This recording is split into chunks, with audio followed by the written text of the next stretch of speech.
When water is calm, it reflects the sky. When the mind is calm, it reflects truth. And when a woman or a man has trained their heart and habits, they carry a magnetism that cannot be faked. Not the loud kind, not the showy kind, but the kind you feel the moment they walk into a room. Society often tells us attraction is about youth, beauty, or charm. But anyone who has lived long enough knows those things fade. What endures is presence. What draws people again and again is the rare quality of maturity, steadiness, and quiet power. Think about it. Who do you feel safest around? Who do you admire the most? It's not the ones who shout the loudest. It's the ones who move with depth, the ones who carry stillness in chaos, grace in movement, patience in conflict, and clarity in speech. These are the habits of high value. This journey we're about to take together is not about quick tricks or superficial charm. It's about 20 timeless teachings, practices that shape not only how the world sees you, but how you see yourself. Each one is simple but powerful. Each one, if lived, transforms you from the inside out. We will talk about stillness before action, the discipline of words, the art of deep listening. We will explore patience, restraint, boundaries, and the quiet dignity of respect. And we will uncover how qualities like authenticity, calm, and wisdom make someone unforgettable, not because they try to attract, but because they live in alignment with their true value. So as you listen, don't rush. Take each teaching like a seed. Reflect on it. Try it in your own life. Because value is not something you demand. It's something you become. And when you embody these habits, you don't just inspire others, you anchor yourself. You become the rare presence people feel drawn to, not out of need, but out of deep respect. This is the path of the irresistible mature woman. This is the path of quiet power. Let me tell you something I've learned the hard way. Boundaries are not walls. They're more like rivers. A river doesn't stop the flow of water. It guides it. It gives it shape. It keeps life moving without destruction. In the same way, when a woman sets boundaries, she isn't pushing people away. She's showing them how to treat her, how to love her, how to respect her. Think about it. A cup without shape can't hold anything. If you pour water into it, it spills out. If you pour poison into it, it absorbs it all. That's what happens when someone has no boundaries. They say yes to every demand. They accept every kind of treatment, even the kind that hurts them. And the truth is, people unconsciously lose respect for that. They keep pushing further because they sense there's no line they're not allowed to cross. But picture this, a woman who knows her value. When someone speaks over her, she calmly says, "Please let me finish." When someone pressures her to do something that feels wrong, she smiles and says, "No, thank you." No drama, no shouting, just quiet strength. And that quiet strength, it's magnetic. People can feel it. They trust it. I once knew a woman who always gave, always sacrificed because she was afraid of losing love. But the more she gave, the less respect she received. It wasn't until she started saying no, calmly, firmly, that her relationships began to change. Her friends began to listen. Her partner began to adjust, not because she demanded respect, but because she modeled it for herself first. Ask yourself, what do you need to protect? Your time, your energy, your peace, your dignity. Boundaries aren't about being selfish. They're about honoring the life you've been given. And when you do that, something remarkable happens. The wrong people drift away, and the right people step closer. Because respect, my friend, is irresistible. Presence is one of those things you can't fake. You've probably noticed it before. You walk into a room, and before anyone speaks, there's one person your eyes are drawn to. Not because they're the loudest, not because they're dressed the fanciest, but because their energy fills the space. That's presence. Now, presence doesn't come from trying too hard. It's born from alignment. When your mind, your body, and your spirit are moving in the same rhythm. Straight spine, relaxed shoulders, steady breath. These small physical details speak louder than any introduction. When you carry yourself this way, people feel your calm before they hear a single word. And here's the thing. Silence, when used with intention, is one of the most powerful forms of communication. You don't have to fill every pause with noise. Sometimes, the most magnetic thing you can do is to let the quiet do the talking. Imagine this. Two people arguing, voices rising, emotions spilling everywhere. Then, one of them simply sits back, breathes, and stays composed. Who holds the real power in that moment? The one who doesn't get swept away. I remember meeting a woman years ago who rarely spoke in groups. But when she did, the room went silent. Not because she demanded attention, but because her words carried weight. Everyone knew she wouldn't waste them. Her presence was felt long before her voice arrived. Ask yourself, when you walk into a room, are you there fully? Or is your mind racing already ahead of the moment? Because people can sense the difference. A scattered mind leaks restless energy, but a steady mind, anchored in the present, creates a gravity that others instinctively trust. True presence isn't about being noticed, it's about being felt. And when you live with that kind of alignment, you don't need to chase attention. It finds you. There's a kind of freedom most people never discover. It's not the freedom to do whatever you want. It's the freedom to choose your response when life presses on you. That's self-control. And it's rare. Think about it. Someone cuts you off in traffic. The instinct is to honk, to yell, to match fire with fire. Someone insults you. The urge is to snap back, to defend yourself right away. But in those moments, who's really in control? You or the other person?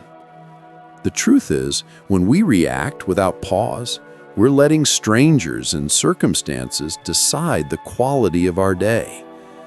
I remember a mentor once told me, power isn't shown in the punch you throw, it's in the punch you hold back. And that stuck with me. Anyone can lash out. Anyone can lose their temper. But not everyone can breathe, pause, and respond with dignity. That's strength most people overlook. Here's a simple practice. When tension rises, before you say a word, stop. Take one breath. then another. Ask yourself, does this response serve my peace or just my ego? 9 times out of 10, silence or a measured word protects your dignity better than any comeback ever could.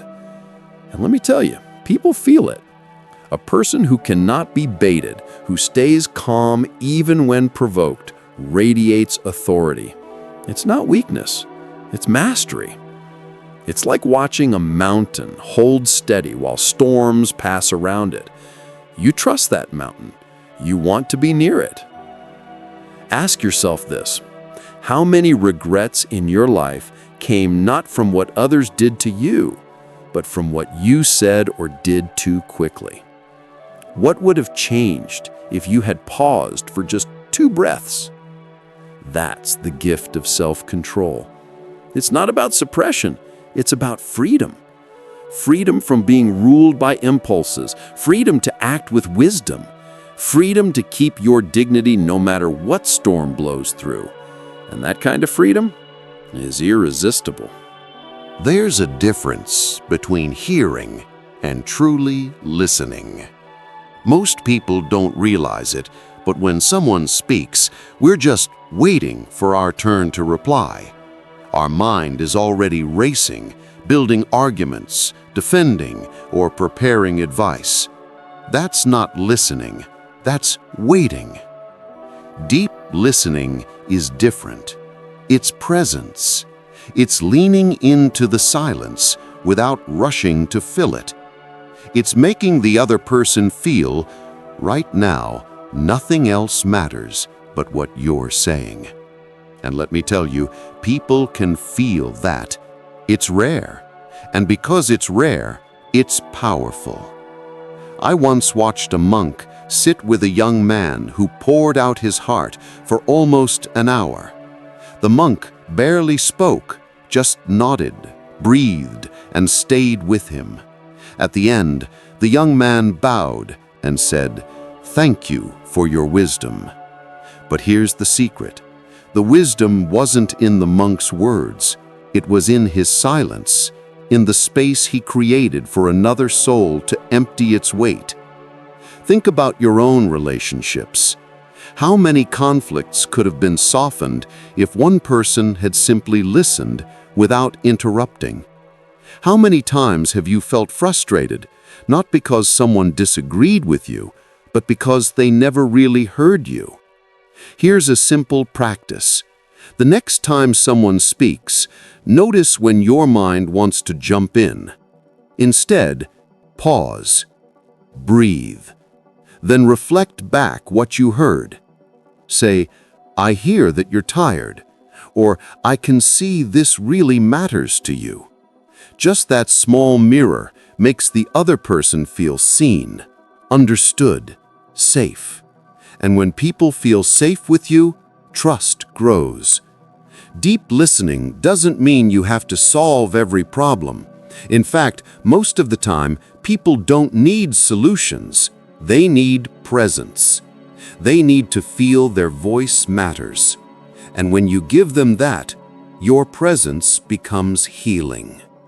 Ask yourself, do you listen to understand or just to reply? Because the one who listens deeply becomes unforgettable. Humility is one of the most misunderstood strengths. Too many people think it means putting yourself down, pretending you're less than you are. But real humility isn't weakness. It's quiet confidence. It's knowing your strengths without bragging and recognizing your limits without shame. Think of the people you've admired most in life. Was it the ones who shouted about their achievements? Or was it the ones who carried themselves with calm assurance, who made you feel at ease in their presence? Humility creates that kind of space. It makes people feel safe, respected, and valued, not because you're trying to impress them, but because you're comfortable enough in yourself that you don't need to. I remember meeting a leader who had every reason to boast. He was accomplished, respected, admired by many. But what struck me most was the way he treated the janitor the same as he treated the CEO. He listened, he smiled, he gave his full attention. That's humility in action. It's not about lowering yourself, it's about lifting others up. Humility also makes you more approachable. People open up to someone who doesn't judge, who doesn't need to dominate the room. In relationships, it builds trust. In leadership, it builds loyalty.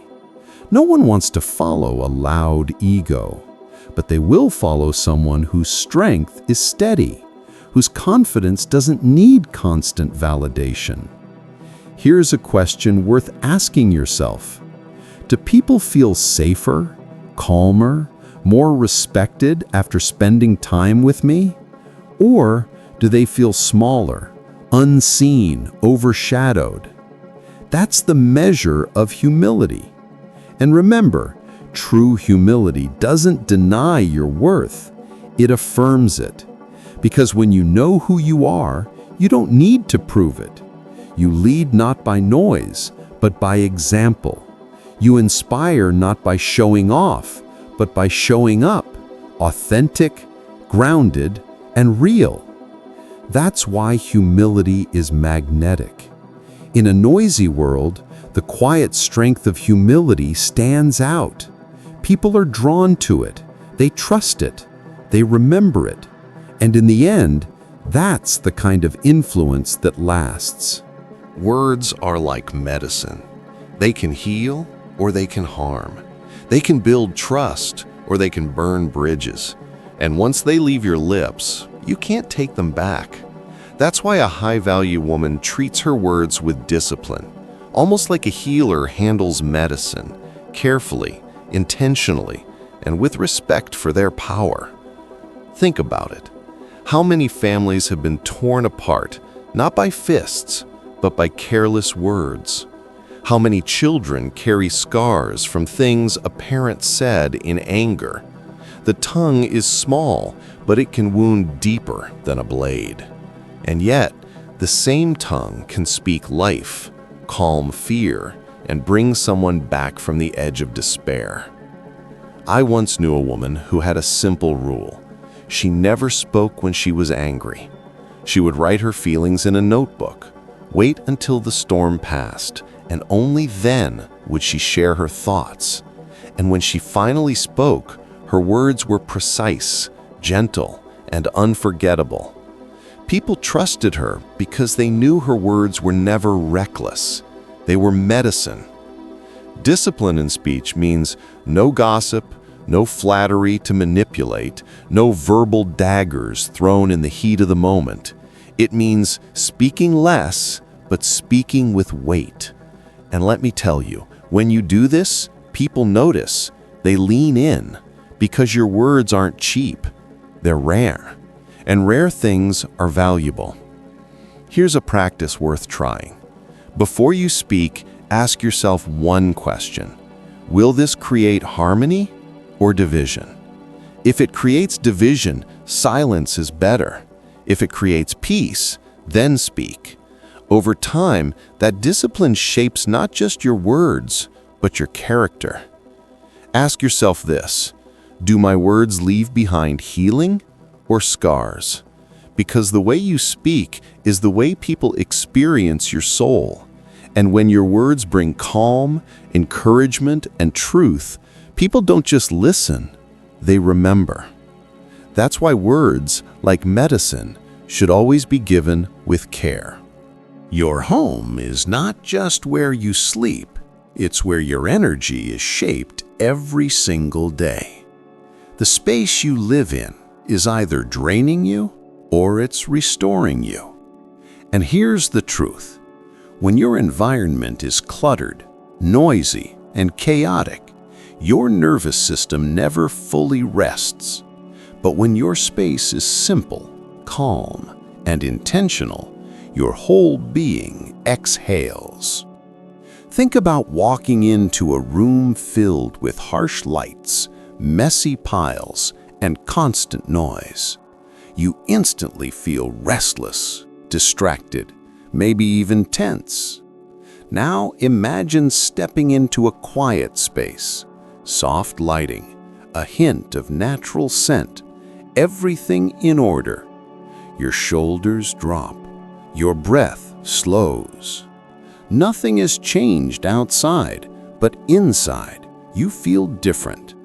That's the power of your environment. I once visited a woman whose home felt like a small sanctuary. Not because it was expensive or luxurious. It was actually quite modest, but she chose everything with care. A few books on the table, a candle burning gently, a chair by the window where she would sit and write. The moment you walked in, you felt peace. That peace wasn't an accident. It was a reflection of her inner life. Here's the lesson. Design your space to support the life you want. If you long for stillness, create a corner for quiet breathing. If you want clarity, keep surfaces clean and uncluttered. Let light, scent, and order work in your favor, because when your environment whispers calm, it trains your mind to follow. And there's another truth here. Your space speaks for you before you ever open your mouth. A well-ordered home quietly declares your standards, your values, your self-respect. People feel it. They may not comment on the lamp or the scent, but they'll feel the harmony, and they'll feel drawn to it. So ask yourself, does my space drain me or restore me? Does it reflect who I am becoming?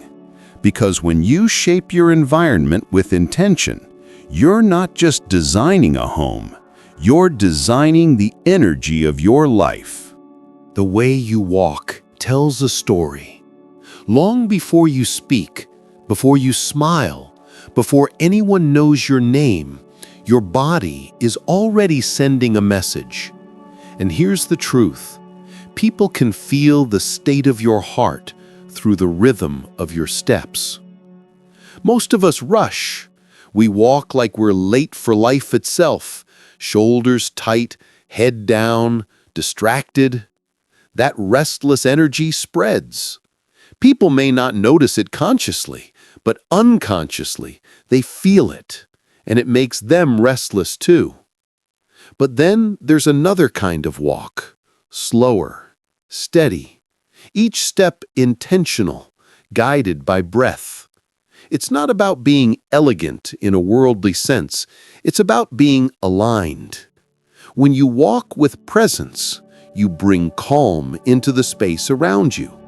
Others feel safer, more grounded, simply because you're near. I once saw an elderly woman on temple grounds. She wasn't dressed fancy, she wasn't tall or striking, but as she walked slowly across the courtyard, each step soft and deliberate, people noticed. She moved as if the earth itself was sacred, as if each step was a prayer. No one said it out loud, but everyone felt her dignity. That is grace. Grace in walking is grace in living. It whispers, I am at peace with myself. And that whisper is magnetic. In relationships, it reassures. In daily life, it inspires. In a world where everyone is hurrying, stumbling, and distracted, the one who walks with calm presence becomes unforgettable. Here's something you can practice. Tomorrow, slow down your walk. Even from one room to another, let your breath guide you. Feel the ground under your feet. Loosen your shoulders. Walk as though each step matters, because it does. Notice not just how people respond, but how you feel inside. Ask yourself, what story does my walk tell? Does it speak of anxiety or of steadiness? Because when you walk with grace, you don't need to announce your presence. people will already feel it. Patience is not about sitting back and doing nothing. It's about trusting the season you're in. Think about it. You don't dig up a seed every morning to see if it's growing. You water it, you protect it, and you let time do its work. If you can't wait, you'll never see the harvest. The same is true in life. Some of the most important things, healing, trust, love, even success, don't happen overnight. They require time, consistency, and faith.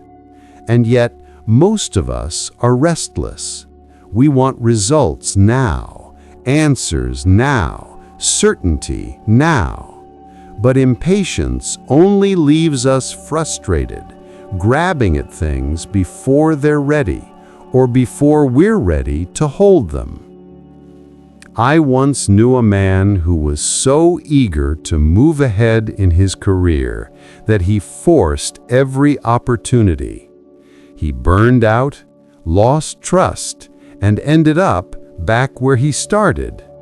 Later, when he learned to steady himself, to let his work mature quietly, doors opened naturally.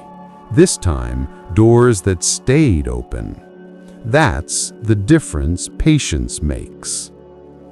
Patience is also the art of delayed gratification.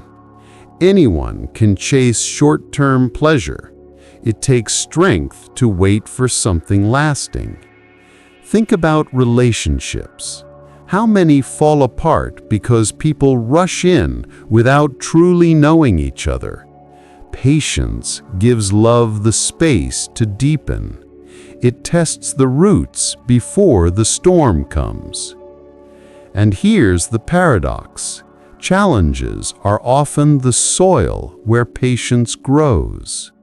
When life delays you, when doors seem closed, it's not punishment, it's preparation. The struggle itself is building the roots of your character, anchoring you so that when the right season arrives, you won't be blown over. Ask yourself, how many regrets came from moving too fast? And what blessings came only because you waited? Patience is not passive, it's active trust. It's believing that what's meant for you will arrive, not too early, not too late, but right on time. The tree doesn't bloom in winter, but spring always comes. Trust the season. Most people think strength is about speed, about being the first to react, the quickest to respond, the loudest to answer. But true strength often hides in the pause, the ability to be still, even for just 2 breaths before you act. That's mastery. Think about how most people live. Someone cuts them off in traffic, and before they even think, the horn blares. A hurtful word is spoken, and a sharp reply fires back. The phone rings, and they grab it instantly. Life pulls the strings, and they dance like puppets. That's not freedom, that's reactivity. Now imagine this instead. Someone offends you, and rather than snapping, you take 2 slow breaths. You create space between the stimulus and your response. In that space, clarity has time to rise. And when you finally speak or act, it's not from impulse, it's from intention. That pause, invisible to the eye, is felt deeply by everyone around you. It creates safety. It creates respect. In Shaolin training, young monks are eager to punch and kick to show their power, but the master slows them down. He makes them stand in horse stance, knees bent, body still, eyes calm, for long minutes. They grow impatient, "Why not fight?" they ask. And the master replies, "If you cannot stand still for 5 minutes, how can you stand firm in life for 5 years?" It's the same in relationships. Most arguments don't come from betrayal. They come from words spoken too quickly, judgments made too fast. Imagine the difference if, instead of reacting, you allowed silence to speak first. Your calm becomes a shelter. Your partner, your children, your friends, they feel safe in your presence because they know you won't be swept away by every storm. So here's a simple practice. Before you answer, before you defend, before you rush, pause. 2 breaths. That's all. 2 breaths that separate chaos from clarity, regret from wisdom. Because stillness before action is not weakness, it is the very root of strength. Emotional intelligence isn't about being clever with words or knowing how to read a room for advantage. It's about awareness, seeing emotions clearly, both in yourself and in others, and choosing to respond with wisdom instead of impulse. Most people get swept away by their feelings. Anger rises, and their voice rises with it. Fear shows up, and they pull away without explanation. But a person with emotional intelligence knows how to pause, notice the feeling, and then guide it, instead of being ruled by it. It can be as simple as adjusting your tone. Have you ever noticed how the same words, spoken gently, can calm a storm, but spoken harshly can ignite one? That's emotional intelligence in practice. It's not about manipulation. It's about harmony. It's choosing understanding over victory. I once saw a man and woman in a heated debate. He kept raising his voice, pushing harder, trying to prove his point. She, however, lowered hers. She slowed her words. She reflected back what she heard. "I understand you feel frustrated." Within minutes, his anger softened, not because she defeated him, but because she made him feel seen. That's the quiet power of emotional intelligence. Here's a question worth asking. When you speak, do you aim to win or to connect? Because winning may end the argument, but connection heals the relationship. Developing emotional intelligence takes practice. Start by noticing your triggers. What words or actions make you tense up?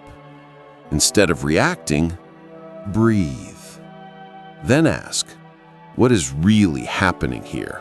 What is this person feeling beneath the words? Often what looks like anger is actually hurt. What looks like coldness is fear. And when you respond to the deeper truth, you change the entire interaction. In a noisy, divided world, the ability to bring calm through emotional awareness is magnetic. People feel safe with you. They trust you. They seek your presence. And that, more than charm or wit, is what makes you unforgettable. Your energy is sacred. Think of it like a river. It only has so much flow each day. If you let it leak through worry, through overthinking, through trying to control what you can't, you'll find yourself drained long before the sun sets. But if you guide it with intention, your energy becomes powerful, steady, and life-giving. Most people treat their energy carelessly. They pour it into endless scrolling, into arguments that go nowhere, into relationships that only take and never give. Then they wonder why they feel exhausted, empty, unappreciated. The truth is, you cannot spend your energy on everything and expect to thrive. You have to choose. I once met a woman who lived with this quiet strength. She didn't rush. She didn't scatter herself then. She chose carefully who she spent time with, what she said yes to, where she invested her effort. And because of that, she carried a calm that others could feel. Her energy wasn't everywhere. It was focused, and that made it magnetic. Here's a simple truth. The way you manage your energy shows others how to treat you. If you waste it on people who don't value you, they won't value your time either. But if you guard it, if you invest it only in what aligns with your values, people learn quickly your presence is not to be taken lightly. And let's not forget this. Self-care is not selfish. It's what allows your energy to be renewable. Rest, solitude, nourishing food, movement, prayer, journaling. These are not luxuries. They're maintenance. Without them, you burn out. With them, you create a reserve of strength that allows you to love others fully without losing yourself. So ask yourself, where is my energy flowing today? Is it feeding me or draining me? Because the truth is, your energy is your life. Spend it with care. Protect it with intention. And when you do, you become a steady light in a frantic world, stronger, calmer, and far more irresistible.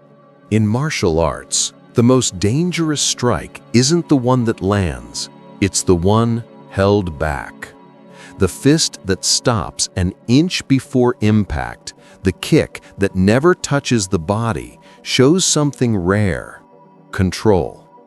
Because anyone can release force, but not everyone can master it. Life works the same way. Restraint is not weakness. It is freedom with intention. It's the choice to hold your fire instead of wasting it, to remain calm when provoked, to step back rather than escalate. That kind of control is far more powerful than shouting, arguing, or proving yourself. Think about how many relationships are damaged, not by betrayal, but by words spoken too quickly. One insult thrown in anger, one sharp reply too many, and the bond cracks. Restraint, on the other hand, softens storms. It creates space for dignity to remain even when emotions run high. I remember watching a woman respond to gossip. Instead of defending herself, instead of fueling the noise, she simply smiled and said nothing. Over time, the truth spoke louder than any explanation could have. That silence carried more weight than an argument ever would. Restraint is not suppression. Suppression is fear, holding everything in until it poisons you. Restraint is clarity, choosing what deserves your energy and what doesn't. It's knowing that not every invitation to battle requires your presence. Not every attack deserves your reply. Not every urge needs to be followed. Here's a practice worth trying. Once a day, say no. Maybe to gossip, maybe to a distraction, maybe to defending yourself when it isn't necessary. Feel the strength in that refusal. Each no builds discipline. Each moment of restraint reminds you that your spirit cannot be controlled by outside forces. Ask yourself, what's stronger, to lash out or to smile and stay centered? What leaves a deeper impression, words that flood the air or silence that carries weight? Restraint is elegance. It's strength contained, and it is one of the quietest yet most magnetic powers a person can ever hold. Money itself doesn't define your worth, but how you earn it, manage it, and use it reveals your discipline and your freedom. Financial independence is not about luxury, it's about choice. The ability to say yes when it aligns with your values and no when it doesn't, without fear, without dependence. Too many people spend to buy acceptance. They chase approval with gifts, with appearances, with lifestyles they cannot sustain. And in the end, they lose both their resources and their self-respect. True strength is not in showing what you can spend, but in knowing what you can refuse. A woman or man who manages money with clarity carries a quiet confidence. She doesn't need to cling to unhealthy relationships for survival. She doesn't bend her standards because she fears losing financial support. She can walk away when respect is no longer present because her independence gives her wings. That freedom is magnetic. Think about it. When your financial life is transparent, steady, and aligned with your values, others sense it. Boundaries are clearer. Respect grows naturally. People learn quickly. You cannot be bought, you cannot be manipulated, and your presence is not for sale. This doesn't mean living with cold calculation. It means practicing stewardship, protecting your resources so they can protect you, building safety nets, creating reserves, choosing security over show. And when generosity flows, it flows from a place of strength, not desperation. Here's a question worth asking yourself. Are you spending to impress or investing to protect? One path drains you, the other builds you. Financial independence is not greed, it's wisdom. It's self-respect translated into numbers, choices, and habits. And when you embody it, you don't just create stability for yourself, you command respect from others. Because nothing is more attractive than a person who cannot be swayed by fear or bought by approval. There is a rare kind of presence that doesn't need to impress, doesn't need to perform, doesn't need to hide. It's the power of authenticity, the alignment of words, thoughts, and actions. When what you say, what you believe, and how you live flow in one direction, people feel it immediately. They may not be able to explain it, but they sense this person is real. Most of the world is wearing masks. Some hide behind charm. Others shrink themselves to fit expectations. But both are exhausting because pretending drains your spirit. And no matter how polished the act, people eventually feel the gap between the mask and the truth. Authenticity, on the other hand, is liberating. It's like unclenching a fist that's been tight for years. You stop chasing approval. You stop fearing rejection. Instead, you stand in your own skin with calm confidence. And that energy, it flows like fresh air into every relationship you touch. Think of someone you trust deeply. Chances are, it's not because they were perfect, it's because they were real. They admitted mistakes. They spoke from the heart. They didn't play a part to win you over. That sincerity builds bonds stronger than charm ever could.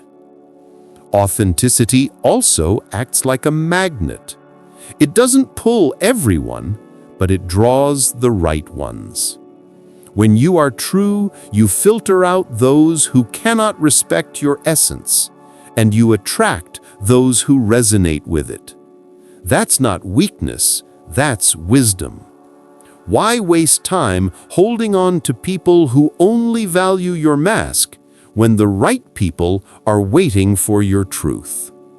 So, ask yourself, where am I still performing? Where am I still shrinking? And what would it feel like to live without disguise? Because authenticity isn't about being flawless. It's about being whole. And nothing is more irresistible than someone who is fully, unapologetically themselves. Wisdom is not about knowing everything. It's about knowing what fits the moment, when to wait, when to stop, and when to speak. Many people cling to being right, but wisdom goes beyond being right. It asks, is this the right time? Is this the right way? Will this bring harmony or harm? Knowledge fills the mind, but wisdom shapes life. You can memorize thousands of facts, quote every book, argue every point. But if you cannot apply truth with discernment, all that knowledge becomes noise. A wise person knows that sometimes silence carries more weight than words. Sometimes patience solves more than action. Sometimes stepping back protects more than charging forward. Wisdom is born through reflection and experience. Think about your own life. How many lessons came not from success, but from mistakes you had to sit with? Failure has a way of polishing the spirit, of teaching what no lecture ever could. Reflection turns those experiences into guidance. Without reflection, even a single season of struggle can become a lifetime of insight. I once heard a saying, "Fools rush to speak. The wise wait to understand." In relationships, how much conflict could be softened if we practiced this? Instead of rushing to win, what if we paused to see the deeper truth? Instead of reacting to words, what if we listened for what the heart is trying to say? That shift, small but profound, can save love, heal families, and turn enemies into allies. Wisdom does not shout. It does not need to. Like a mountain, it is steady, enduring, unshaken by passing winds. When you carry wisdom, people feel it, not because you impose it, but because your choices, your calm, your presence reveal it. So ask yourself, am I chasing knowledge or am I cultivating wisdom? Because knowledge fills shelves, wisdom fills lives. And it is this quiet depth that makes a person truly unforgettable. Calm is not the absence of storms. It is the anchor you choose to drop when the waves rise. Anyone can appear steady when life is easy, but the rare presence is the one who stays centered when chaos swirls all around. Think about it. Most people, when pressured, speed up, raise their voices, try to dominate the situation. But true strength doesn't need to overpower. It regulates, it measures, it solves. Calmness is silent persuasion, the ability to steady not only yourself, but everyone in your orbit. I once watched a leader handle a crisis. Others were panicking, talking over one another, predicting the worst. He didn't shout. He didn't rush. He paused, took a breath, and spoke slowly. His tone alone lowered the temperature in the room. Within minutes, the fear dissolved into clarity. That's the quiet power of calm. You don't have to be in charge to live this way. At home, in a relationship, even in traffic, your calm sets the tone. When someone yells, you don't match their volume. When uncertainty rises, You don't scramble. You breathe, you observe, and you respond with intention. That steadiness tells people, here is safety, here is strength. Calm doesn't mean passive.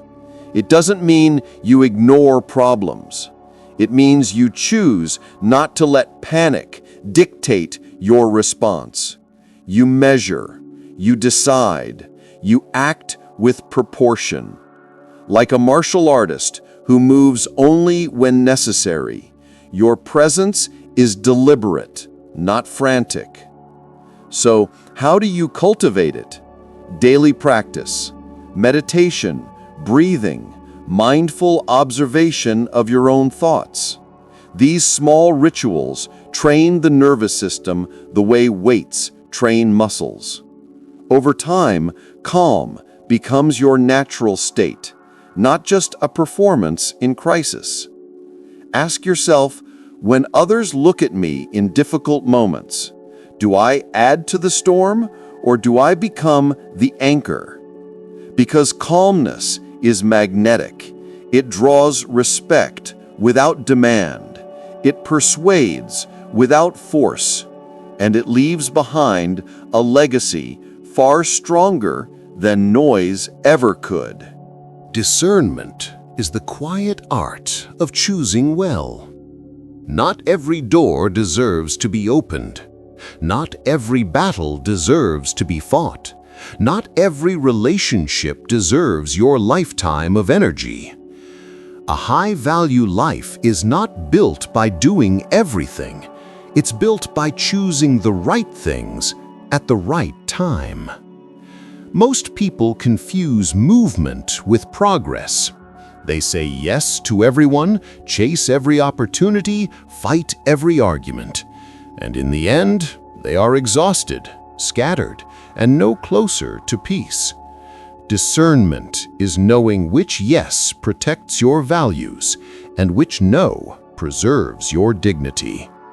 But discernment doesn't stand alone. It walks hand in hand with timing. Even the right action at the wrong time loses its power. Think of the farmer. He doesn't force the seed to sprout in winter. He waits for the season. And when he plants in rhythm with nature, the harvest multiplies with less effort. The same law applies to our choices. The right word, spoken too soon, can wound. The right opportunity, grabbed too early, can collapse. But when you move in rhythm with life, your actions carry depth and impact. I once knew a woman who learned this truth. She had the chance to confront a friend who betrayed her. Every part of her wanted to explode in that moment. Instead, she waited. She reflected. And when she finally spoke, her words were calm, precise, and impossible to dismiss.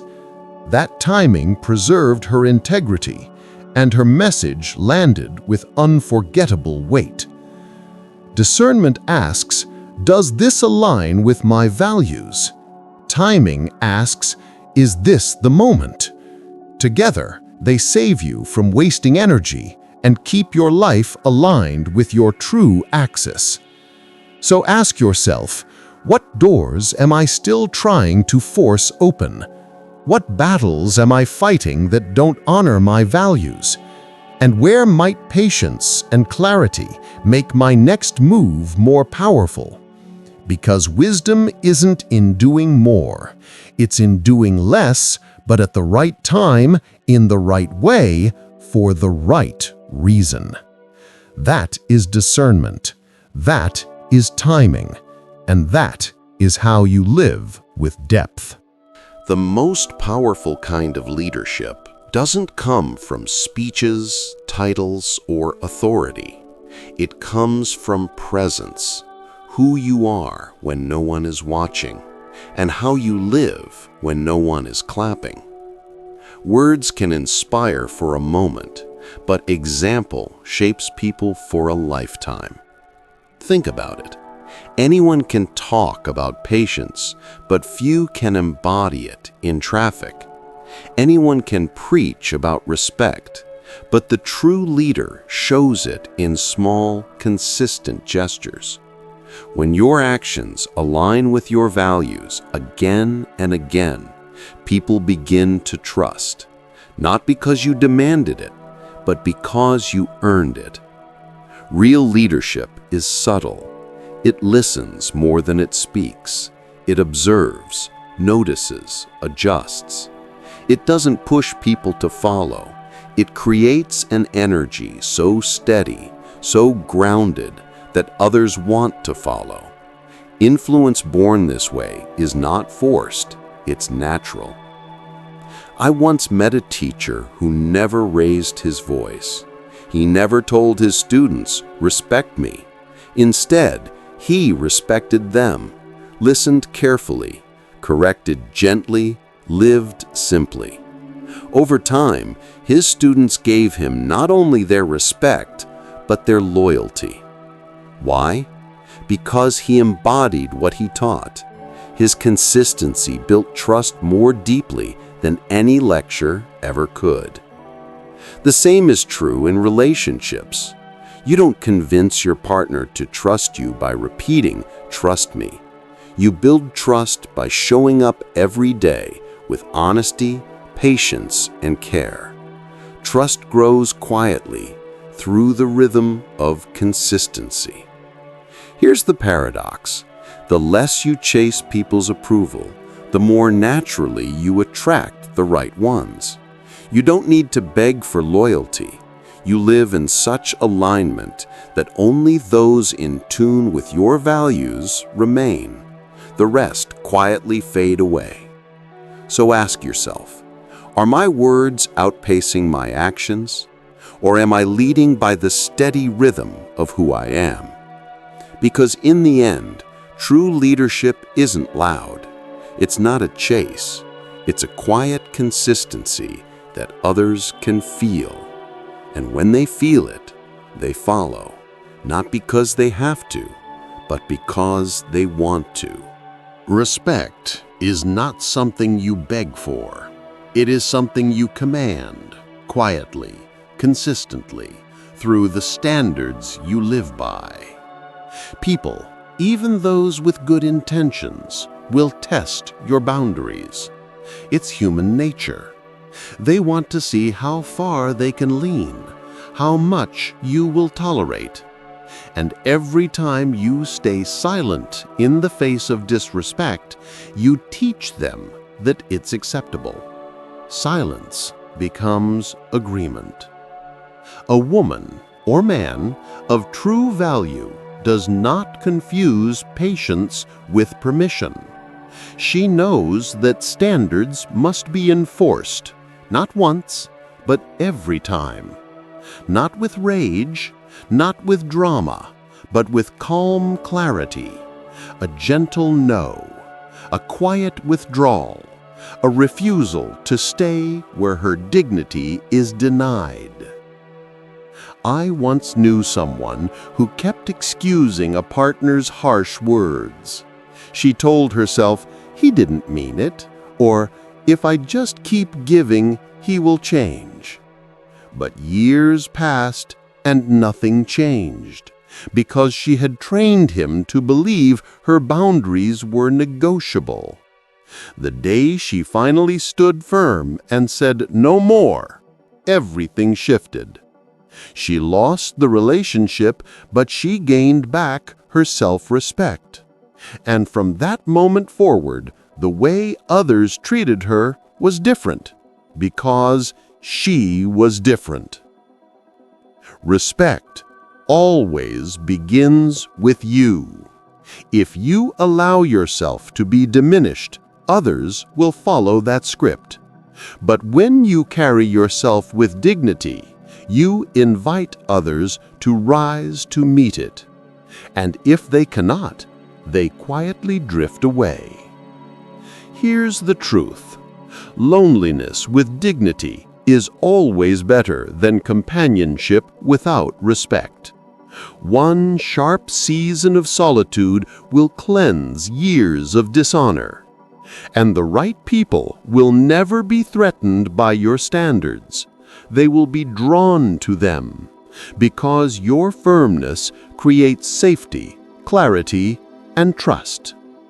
So ask yourself, what am I silently permitting that erodes my worth? And am I willing to choose solitude if it means keeping my dignity? Because in the end, respect is not granted, it is required. And when you live with unwavering standards, you don't just protect your worth, you elevate it. We've walked together through 20 teachings, 20 habits that do more than shape how the world sees you. They shape who you become when no one is watching. Stillness, patience, restraint, boundaries, wisdom, presence, authenticity, calm, respect. These are not tricks for attention. They are foundations for a life lived with depth. The truth is, anyone can be noticed for a moment. Beauty can catch the eye. Charm can spark interest. But only inner mastery holds people's respect, their trust, and their loyalty over time. The irresistible woman, the high-value human being, is not chasing applause. She is anchored in who she is. She does not beg for respect, she embodies it. She does not demand love, she inspires it. Think of a mountain. It does not need to shout about its height. It does not move for every wind. It stands, silent, steady, present.